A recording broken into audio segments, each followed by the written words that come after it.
Warren Buffett कहते हैं कि लिकर, लेडीज और लेवरेज, ये 3 L एक अच्छे खासे स्मार्ट इंसान की लाइफ को झंड कर सकते हैं और पूरी तरीके से बर्बाद भी। अब पहले 2 L कैसे आपकी लाइफ को बर्बाद कर सकते हैं उन्हें मुझे बताने की जरूरत नहीं है। और लेवरेज यानी उधार, जिससे अमीर इंसान तो अमीर बनता चला जाता है, लेकिन एक मिडिल क्लास इंसान इस उधार की जिंदगी में कुछ इस तरह उलझ जाता है कि उसकी अच्छी खासी लाइफ नरक समान बन जाती है। और सिर्फ यही नहीं, एक मिडिल क्लास इंसान बहुत सी ऐसी फाइनेंशियल मिस्टेक कर रहा है जो उसको एक गड्ढे में गिराया जा रही है, जिससे बाहर निकल पाना नामुमकिन है। तो आज हम 7 ऐसी चीजों के बारे में जानने वाले हैं जो आपको और आपके पैसों को बर्बाद कर रही है और आप अपनी लाइफ को एक ऐसे गहरे कुएं में लेकर जा रहे हो जहां से निकल पाना इम्पॉसिबल हो जाएगा। इसलिए इस वीडियो को एंड तक जरूर देखना, क्योंकि एंड में मैं आपको 4 ऐसे सॉल्यूशन भी बताने वाला हूं जो आपकी लाइफ को झंड होने से बचाएंगे।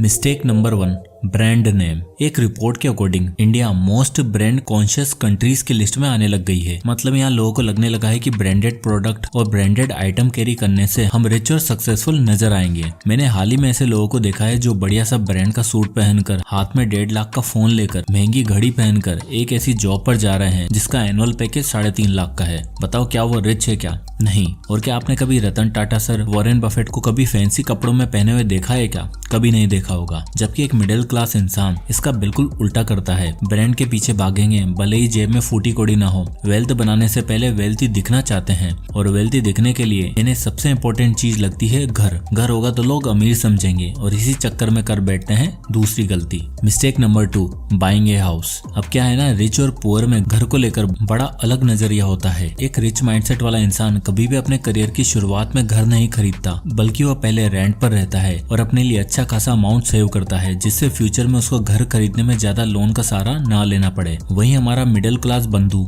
नौकरी लगी, पैसा आना शुरू, अच्छी कमाई हो रही है तो एक काम करते हैं, सबसे पहले घर ले लेते हैं। आगे पीछे कुछ नहीं देखा, बीवी ने बोला और बस अगले दिन फ्लैट बुक करवा दिया। और फ्लैट भी कोई एरा गिरा नहीं, 1 करोड़ का। अरे भाई, तेरा एनुअल पैकेज 12 लाख का है, अभी सेटल हुआ है और शुरुआत में ही 1 करोड़ का घर ले लिया, जिसमें से 75 लाख का लोन। आओ जरा देखते हैं कि अगर 75 लाख का लोन लेता है तो कितना पैसा पर मंथ उसे EMI में देना पड़ेगा। अब इस EMI कैलकुलेटर में देखो, आपने 75 लाख का होम लोन लिया 9% के इंटरेस्ट रेट पे और 15 साल तक के लिए लोन लिया, तो आपको हर महीने 76,000 की EMI पे करनी पड़ेगी और टोटल पेमेंट बन जाएगा 1,37,00,000 रुपए, जिसमें से 62 लाख तो सिर्फ इंटरेस्ट अमाउंट है, यानी आपके महीने की सैलरी है 1 लाख रुपए। और अगर उसमें से आपने 76,000 का होम लोन की EMI में दे दोगे तो घर का खर्चा कहाँ से चलेगा? और सेविंग और इन्वेस्टिंग तो भूल ही जाओ। अब ऐसे में मिडिल क्लास सोचता है कि यार 76,000 सिर्फ EMI में चला जाएगा तो बाकी खर्चे कहाँ से होंगे, इसलिए वो लंबे समय के लिए लोन लेता है, जैसे कि 20 साल। अब इस EMI कैलकुलेटर में देखो, अगर आप 75 लाख का लोन 20 साल के लिए लेते हो तो अब आपकी EMI बनेगी 67,000 रुपए। अब आप देखो, EMI तो घट जाती है, हमारा मिडिल क्लास इंसान भी मान जाता है और डील डन कर बैठता है। फिर लॉन्ग रन में ये नहीं देखता कि ये इंटरेस्ट वाला अमाउंट टोटल लोन अमाउंट से भी ज्यादा हो चुका है और अब 75 लाख के बदले 1,62,00,000 चुकाने होंगे।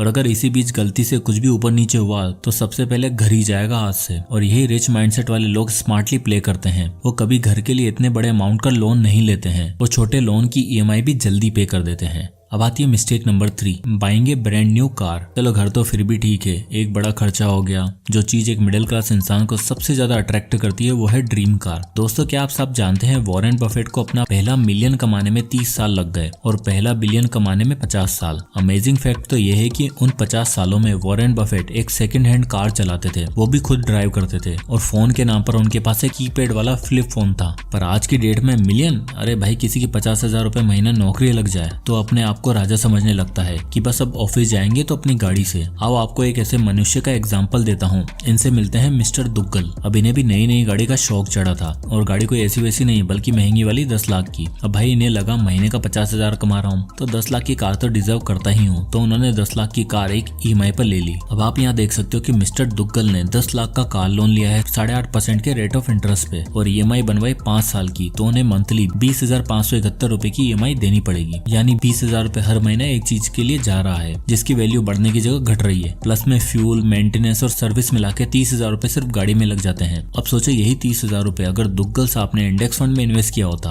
जैसे इस कैलकुलेटर में देखो, अगर वो 30,000 रुपए महीने की इन्वेस्टमेंट 12% के रिटर्न पे 5 साल तक करते हैं तो उसकी टोटल वैल्यू हो जाएगी 24,74,000 रुपए। और इन 24 लाख में से 10 लाख की गाड़ी भी आ जाती और 14 लाख एक्स्ट्रा बच भी जाते जिन्हें वो वापस इन्वेस्ट कर सकते थे। पर अफसोस दुग्गल साहब तो कम स्मार्ट निकले। पर हम पुअर और मिडिल क्लास लोग लोगों की गलतियों का कोई ठिकाना ही नहीं होता। जिनके पास घर गाड़ी नहीं होती उनके पास होती है लॉयल्टी। लॉयल्टी नहीं समझे? आओ समझाता हूँ। अब आती है mistake number 4, don't be A loyal customer. Next common mistake है बीइंग लॉयल। अरे नहीं, अपने पार्टनर से नहीं बल्कि अपने ब्रांड और अपने OTT सब्सक्रिप्शन से। एक रिपोर्ट के अकॉर्डिंग इंडिया में टोटल 424 मिलियन OTT यूजर हैं, जिसमें से 119 मिलियन पेड यूजर हैं। देखो यार, मैं समझता हूँ एंटरटेनमेंट, एक्साइटमेंट सब जरूरी है, पर जरा एक बार ठीक से चेक करो कि लास्ट ईयर आपने OTT प्लेटफॉर्म के सब्सक्रिप्शन के लिए कितना पैसा लगाया और कितना सही से यूज किया। चलो OTT छोड़ो, कितने सारे ही ऐसे लोग होंगे जिन्होंने साल भर की जिम मेंबरशिप ले ली होगी और मुश्किल से 4 महीने भी नहीं गए होंगे। अरे भाई, जब 4 महीने ही जाना था तो 1 महीने का ही सब्सक्रिप्शन ले लेते, फ्री फंड में 8,000 देकर आ गए।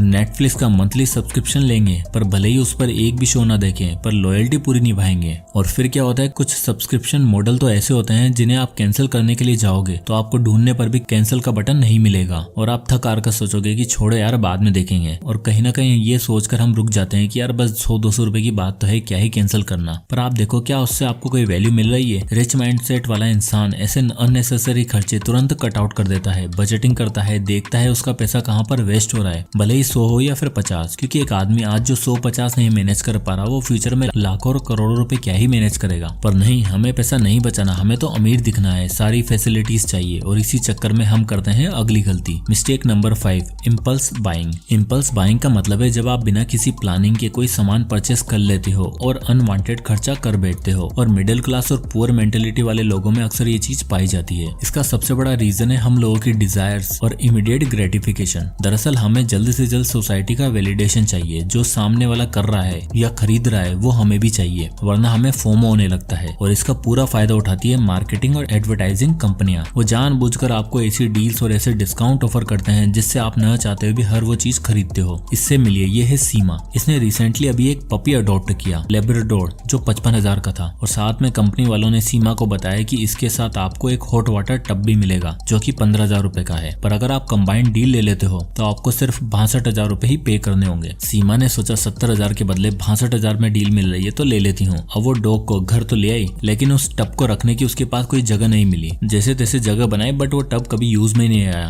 उनका डॉग उसमें नहाता ही नहीं था। यानी सीमा ने 7,000 वेस्ट कर दिए, इसलिए क्योंकि डील अच्छी मिल रही थी। और सिर्फ सीमा ही नहीं, मैंने ऐसे बहुतों को देखा है, पूरा वार्डरोब भरा हुआ है, फिर भी सेल में कपड़े मंगा लेंगे। अब आती है mistake number 6, excess spendings on food. अगली और सबसे कॉमन मिस्टेक है too much spending on food. जरा आप ये फोटो देखो, साल 2023 में सिर्फ बिरयानी का टोटल 10 करोड़ रुपए ऑर्डर आए हैं। इतनी बिरयानी कि जितनी 8 कुतुब मीनार में भरी जा सकती है, 7 करोड़ पिज्जा जो 5 ईडन गार्डन स्टेडियम को भर सकते हैं। इससे आप समझ ही सकते हो कि हम इंडियन फूड पे कितना ज्यादा पैसा खर्च कर रहे हैं। अब इससे होता क्या है कि फूड को हम बजट का इंपॉर्टेंट हिस्सा मानते हैं, इसलिए खाने पर किया हुआ खर्चा कभी काउंट नहीं करते। इसलिए दे दनादन अंधाधुन पैसा खर्च कर देते हैं। हमेशा रेस्टोरेंट जाना, घर पे ऑर्डर करना, गेस्ट के लिए ऑर्डर करना आजकल बहुत कॉमन हो गया है। और ज्यादा बाहर खाने से आपकी फाइनेंशियल हेल्थ और फिजिकल हेल्थ दोनों खराब होती है। पर आखिर फूड पे इतना खर्चा होता क्यों है? इसका रीजन है अगली mistake number 7, excessive social spendings. जी हाँ, सोशल ट्रैप एक ऐसी चीज को जन्म देता है जिससे हम कहते हैं लिविंग बियॉन्ड योर मीन्स। और दूसरों को इम्प्रेस करने के चक्कर में, उनसे कंपटीशन के चक्कर में अननेसेसरी और एक्सेसिव खर्चा कर बैठते हैं। एक्सपेंसिव पार्टीज, इवेंट्स और डिनर पे हम खुलकर खर्चा करते हैं ताकि सामने वाले को इम्प्रेस कर सके।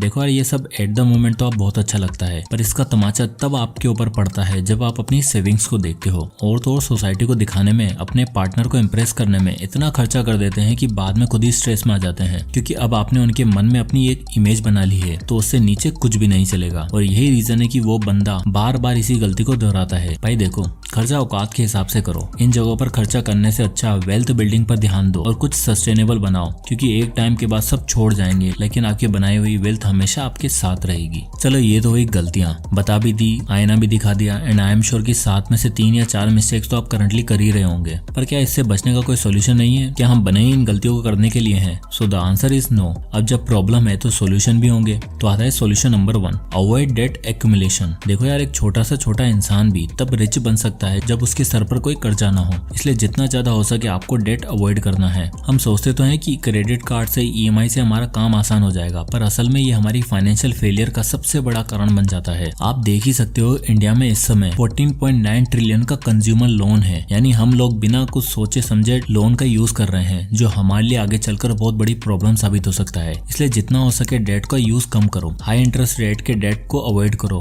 क्रेडिट स्कोर बिल्ड करने के लिए छोटी पेमेंट्स का सहारा लो जो फ्यूचर में आपको दिक्कत भी नहीं देगी। डाउन पेमेंट ज्यादा से ज्यादा करो ताकि लोन का बर्डन कम रहे और लोन को पे ऑफ करने के लिए स्नोबॉल मेथड का यूज करो। अब आता है solution number 2, create a budget. देखो आमतौर पर हर फाइनेंशियल मिस्टेक्स का सबसे बड़ा रीजन होता है लैक ऑफ बजटिंग। आप देख सकते हो कि इंडिया में 69% house hold finance related issue face करते हैं, जिसका सबसे बड़ा रीजन है बजटिंग ना करना, और यही सबसे बड़ा रीजन है इन 69% लोगों का ट्रैप्ड रहने का। बजट आपको बताता है कि आपने अपनी मंथली इनकम किस किस जगह पर स्पेंड करी है, कौन से खर्चे जरूरी थे कौन से नहीं। इसलिए बहुत सारे एप्स भी बने हैं जो आपके सारे एक्सपेंसेस को ट्रैक करते हैं और आपको बताते हैं कि आपका कौन सा अननेसेसरी खर्चा हुआ है जिससे आप नेक्स्ट मंथ इग्नोर कर सकते हो। अब आता है solution number 3, use 20-80 rule for investment. Next है 20-80 रूल, जिसमें आप अपनी मंथली इनकम का 20% सेव और इन्वेस्ट करोगे एंड रेस्ट 80% को रखोगे बाकी खर्चों के लिए। क्या है ना, हमारा खर्चा ज्यादा तब हो जाता है जब हमारे पास ज्यादा पैसा रहता है। इसलिए अगर आप अपनी इनकम आते ही 20% इन्वेस्ट कर दोगे तो आपके 2 फायदे होंगे। सबसे पहले आप गिल्ट फ्री स्पेंडिंग कर पाओगे, लिमिटेड खर्चा करोगे और फ्यूचर के लिए भी कंट्रीब्यूट कर पाओगे। फॉर एग्जाम्पल आपकी मंथली इनकम है 30,000 और आपको महीने के एंड में सैलरी मिलती है, तो आप नेक्स्ट मंथ की 2 तारीख की डेट को फिक्स कर सकते हो और 20% यानी कि 6,000 रुपए कहीं पर भी इन्वेस्ट कर सकते हो। और जब बचेंगे 24,000 रुपए तो ये OTT और ऑनलाइन फूड जैसी जगहों पर आप लिमिटेड खर्चा करोगे। एंड ट्रस्ट में ये सोल्यूशन आपकी फाइनेंशियल जर्नी को बहुत आसान बना देगा। बात है solution number 4, build a strong financial plan. एक स्ट्रॉन्ग फाइनेंशियल प्लान वही होता है जो ज्यादा एसेट ड्रिवन हो, यानी अपनी लाइफ और अपने फाइनेंस को सिक्योर करने के लिए जो सबसे इंपॉर्टेंट चीज आपको करनी है वो है focus on building assets not liabilities. Luxury car, dream house आपके प्लान का पार्ट होना चाहिए पर आपके अर्ली एज में नहीं। अर्ली एज में आपको वेल्थ बिल्डिंग पर ध्यान देना है। जैसे मैंने आपको एग्जांपल में भी बताया कि अगर मिस्टर दुग्गल उन 30,000 रुपए को इन्वेस्ट करते तो उनके पास इतना पैसा जमा हो जाता जो उन्हें एक स्टेबल और एक सिक्योर फाइनेंशियल फ्यूचर दे सकता था। तो एट लास्ट जितना हो सके इन फाइनेंशियल मिस्टेक्स को अवॉइड करो, बजट बनाओ, 20-80 रूल का प्रिंसिपल यूज करो और फाइनेंशियल प्लान बनाते समय ये जरूर ध्यान देना कि उसमें डेट कम से कम हो, क्योंकि इस दुनिया में कुछ भी फ्री नहीं है और अगर आपको इजीली लोन मिल रहा है तो समझो it's costing you your whole financial